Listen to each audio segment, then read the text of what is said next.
واقعہ میں آپ کو سنا دوں۔ ایس ایم اکرام صاحب کا نام بہت سے حضرات کے علم میں ہوگا، ان کی 3 کتابیں جو ہیں بڑی مارکت الآراء ہیں، آب کوثر، موج کوثر، روض کوثر۔ ادارہ ثقافت اسلامیہ کے ڈائریکٹر رہے بہت عرصے تک، بہت پڑھے لکھے آدمی تھے۔ وہ آکسفورڈ میں پڑھتے تھے اس زمانے میں۔ وہ لندن گئے، انہوں نے محمد علی جناح صاحب سے ملاقات کی اور کہا کہ آپ کیوں چھوڑ کر آ گئے ہندوستان؟ ہندوستان کے مسلمانوں کو آپ کی رہنمائی کی ضرورت ہے۔ تو جواب جو تھا محمد علی جناح کا وہ نوٹ کرنے کے قابل ہے۔ ہندوز آر انکوریجیبل، یہ ہے جو نتیجہ نکالا تھا محمد علی جناح نے۔ یوں سمجھئے کہ 24 برس کی محنت شاقہ کہ کوئی اتحاد کا فارمولہ طے ہو جائے، کوئی بنیاد ہو جائے، کوئی ہمارے مابین متفق علیہ اسکیم بن جائے، لیکن جس درجے مایوس ہوا ہے شخص، ہندوز آر انکوریجیبل، یہ ناقابل اصلاح ہے۔ اور مسلمانوں کا حال یہ ہے کہ ان کا ایک لیڈر جو بات مجھ سے کرتا ہے صبح کو وہ شام کو ڈپٹی کمشنر کو بتا دیتا ہے۔ تو اب میں ایسی قوم کی رہنمائی کیسے کروں؟ تو یہ میں نے آپ کو یہ واقعہ بھی سنا دیا کہ وہ مایوسی کا عالم کیا تھا۔ لیکن اب جو ہے 1930 میں جبکہ مسلم انڈیا کا ایک سورج تو غروب ہو گیا تھا، مغرب میں جا کر بیٹھ گیا، مغرب میں سورج غروب ہوتا ہے، ایم اے جناح تو وہاں بیٹھ گئے۔ ایک سورج اب طلوع ہوا ہے مسلم لیگ کے پلیٹ فارم پر، یہ ہے علامہ اقبال۔ 1930 کا جو ان کا خطبہ ہے الہ آباد کا، وہ بہت اہم ہے، بہت اہم، بہت اہم۔ ایک تو یہ کہ انہوں نے اپنی شاعری کے ذریعے سے وطنیت کی جو نفی کی تھی اور مسلم قومیت کا جو اس بات کیا تھا، اسے ایک فلسفیانہ انداز میں سوشیولوجی، عمرانیات کے مسلمہ اصولوں کی روشنی میں جس طریقے سے مدلل بیان کیا ہے، اس اعتبار سے وہ ایک بہت قیمتی دستاویز ہے۔ لیکن اس کے ساتھ ہی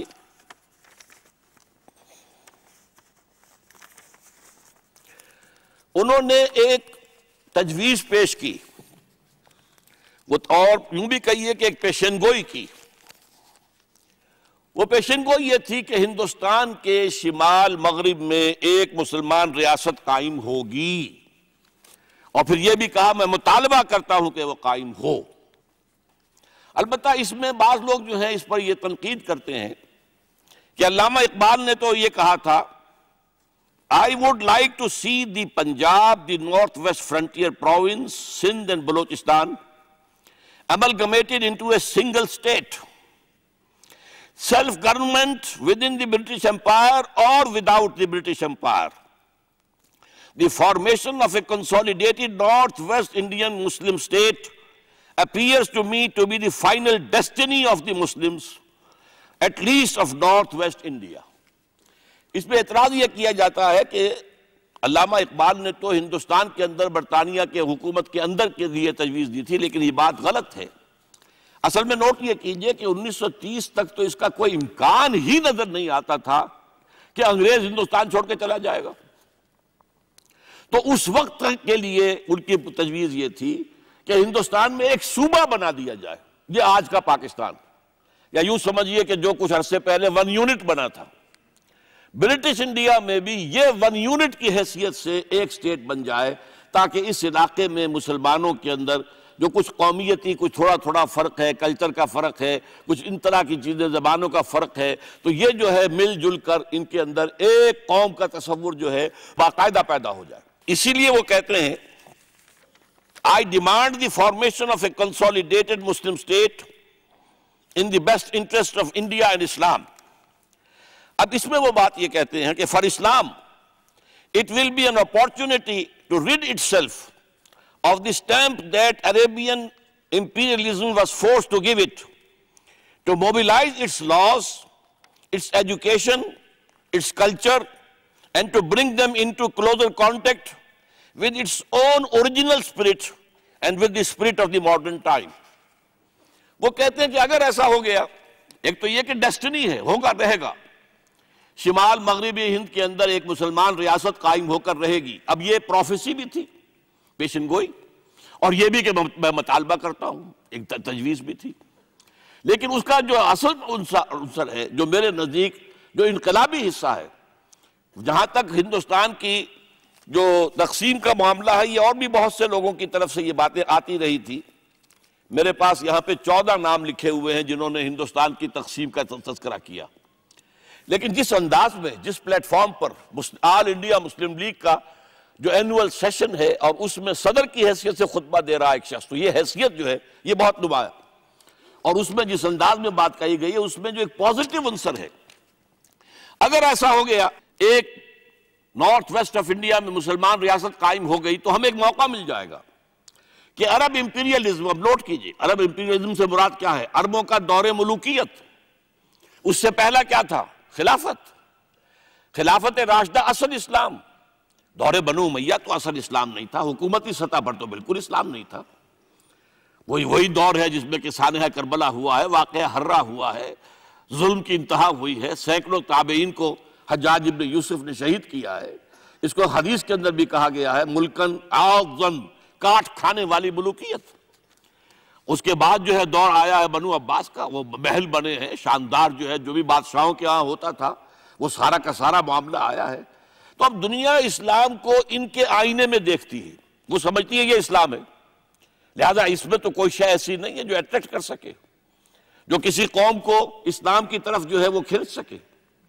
تو یہ جو امپریشن ہے جو کہ اس دور ملوک کی عرب امپیریلزم کا لفظ استعمال کیا ہے، اسلام کے چہرے پر جو بدنما داغ اور دھبے آ گئے ہیں انہیں ہٹا کر وہ جو اس کی اوریجنل پیورٹی ہے، اور ظاہر بات ہے کہ دور ملوکیت سے پہلے خلافت راشدہ، تو گویا کہ اس میں اگرچہ نام خلافت راشدہ کا نہیں لیا گیا ہے لیکن یہ ہے کہ بات مراد وہی ہے. لیکن اور اس میں بھی جو بڑی حکیمانہ بات ہے کہ ہم اس کو bring them into closer contact with its old original spirit، جو اصل اسلام کی اصل روح ہے، and with the spirit of the modern times، اس زمانے کے جو تقاضے ہیں ان کے مطابق اجتہاد کے دروازے کو کھول کر اور ہم ایک ایسا نظام جو ہے وہ یہاں پر قائم کریں. یہ ہے وہ چیز کہ جس نے تحریک مسلم لیگ کے اندر ایک مثبت جذبہ، یہ نوٹ کر لیجئے میرے الفاظ، 1906 سے لے کر 1930 تک تحریک مسلم لیگ صرف ایک منفی موٹیو پر چل رہی تھی.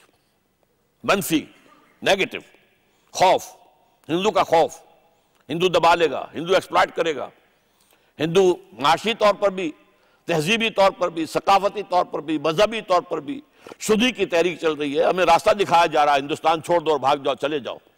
یہ سارا خوف کا عنصر تھا اور اس میں تحفظات تلاش کرنے، کوئی ایسی یقین دہانیاں کہ وہ مسلمانوں کے حالات بہتر ہو جائیں، اس کے علاوہ کوئی اور موٹیو نہیں تھا. یہ منفی موٹیو تھا، اور اس کی وجہ ساتھ ہی یہ ہے کہ مسلم لیگ اس وقت تک کوئی عوامی جماعت تھی ہی نہیں، بلکہ کچھ خواص جو اونچے لوگ، نوابوں اور نوابزادوں اور ان ایسے لوگوں کی جو ہے یہ ایک جماعت تھی. لیکن 37 میں جو یہ انجیکشن لگا ہے یہ پازیٹیو ہے.